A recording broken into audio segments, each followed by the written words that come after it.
Нэгдсэн үндэсний байгууллагын хийсэн судалгаагаар гадны орнуудаас хуучин машин импортлж оруулж ирдэг орнуудын нэгдүгüүрт Монгол улс чагсаад байна. Одоогийн байдлаар 1 сая гаруй хуучин машин замын хөдөлгөөнд оролцож байгаа.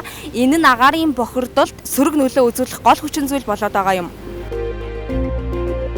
2020 оны эхний 9 сарын байдлаар автотээврийн үндэсний төвд бүртгүүлсэн тээврийн хэрэгслийн бүртгэл судалгаанаас ингээд аваад үзэхээр сая 123,824 тээврийн хэрэгсэл бол Монгол улсад бол бүртгэгдсэн байна.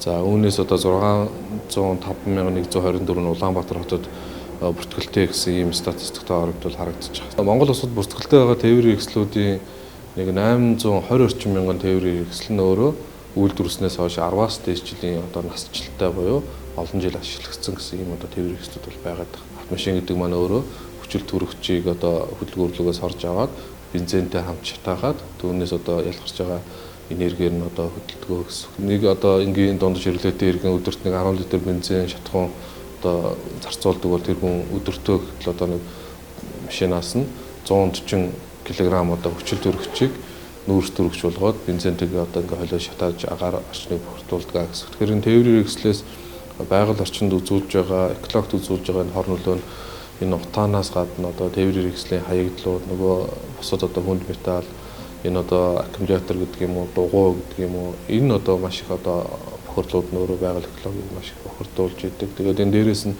хуучин тээврийн хэрэгслийн эзлэгчийн Монгол улсад бүртгэлтэй байгаа тээврийн хэрэгслүүд дунд ингээд өндөр 80 орчим хувь байгаад байна гэдэг маань эргээд хуучин тээврийн хэрэгсэл маань өөрөө техникийн хувьд бүрэн бус байдалтай болчтой. Хуучраад ирэхээр бензин шатах тослох материал их зарцуулдаг. Төдий чинээгээрээ нөгөө төвшийг гарч байгаа утаа маань өөрөө хортой гараад агаар орчныг бол бохирдуулах бас тодорхой хэмжээгээр бол нөлөөлж байгаа. Стандарт шаардлагууд нийцэхгүй сэлбэг техник хэрэгслийг бол улсын хилээр нэвтрүүлэхийг бол хэрэгэлсэн байдаг. Хэрэгслийн нөгөө онцгой албан татвараар бол мэдээж насчтаас нь хамааруулаад шинэ гэдэг юм уу 0-3 жилдээ автомашин оруулах юм бол татвар нь бага. За мөн 3-6 жил гээд ингээд 10-аас дээш жил ашиглагдсан тээврийн хэрэгслүүд төр бол мэдээж татвар нь бол ингээд хилээр орж ирж байгаа гайлын онцгой албан татвар бол өндөр нэмэгдээд явдаг байж байгаа. Энэ бол энэ хуучин тээврийн хэрэгслийг аль болох хэрэглээг багасгах.